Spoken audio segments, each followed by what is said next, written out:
زەویە کشت و کاڵەکانی سنووری قەزای دووبزە. ئەمانەش بەشێک لە نوێنرانی جوتیارانن. جیاواز لە هەر کات ئەمڕۆ دڵخۆشن لەسەر زەویەکانیان بەهۆی هەڵۆشانەوەی گرێبەستی هاوردەکان کە لەسەر زەویوزاری کورد بۆیان کرابوو.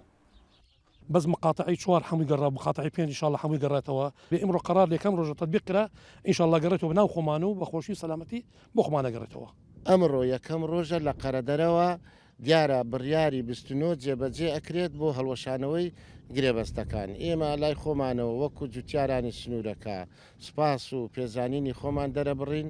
ئەم ڕۆژە ڕۆژێکی زۆر گەورەیە. ئەم نووسراوانە نووسراوی فەرمانگەی کشت و کاڵی کەرکووکن.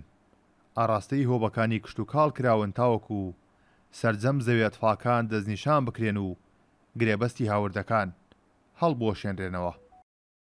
بەشێکی زۆری ئەو عەقدای عەرەبە هاوردەکان کە لەسەر زەویەکانیان کرابوو بەپێی ئەو بڕیارە ئێستا هەڵدەوەشێتەوە و لە هەنگاوی دووەم کە کاری وەزارەتی عەدڵ و دارەی تاپۆیە زەویەکان بە ناوی خاوەنە ڕەسەنەکانیان دەکرێتەوە کە کورد و تورکمانە.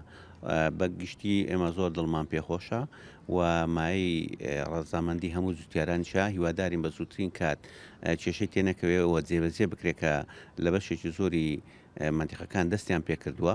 ئێستا هەواڵی زۆر خۆشەیە الحەمدولله هەواڵی زۆر خۆشەیە بە پشتیوانی هەموو لایە خاستن کاک خالید شوانی و هەموو جماعەتەکەی بەڕاستی بڕیاری خۆشەیە ئێستا کە پێمان وتراوە لزنەک پێک دێ لەم ڕۆژانە دێ دەست بەکار دەبی نوێنەری مەحافەزە و هەموو لایەنەکانی تێدایە پێشوازی لێ دەکەین ئینشاءالله بەس فەرمووی ئەمە بدایە بەڵگەمان پێ ئەم کتابم پێ ئەمە چەند ڕۆژێک پێشدا دەرچووە ئەمە تەوقیعی کاک زوهێری لەسەرە مدیری زراعی بەڵام زۆر بەداخەوە عەسکەریەکە ئیشی پێ ناکە. لە کۆی گشتی کەرکووک 526,000 دۆنم زەوی کورد و تورکمان گرێبەستیان بۆ کراوە و دراون بە عەرەبە هاوردەکان بە پێی بڕیاری 29 ساڵی 2012 ئەنجومەنی وەزیران کە ئێستا چۆتە بواری جێبەجێکردنەوە 285,000 دۆنم دەگەڕێتەوە بۆ خاوەنە شەرعیەکانیان. کارۆن محەممەد کورد ساد نیوس گوندی قەرەدەرا لە سنووری قەزای دووبز.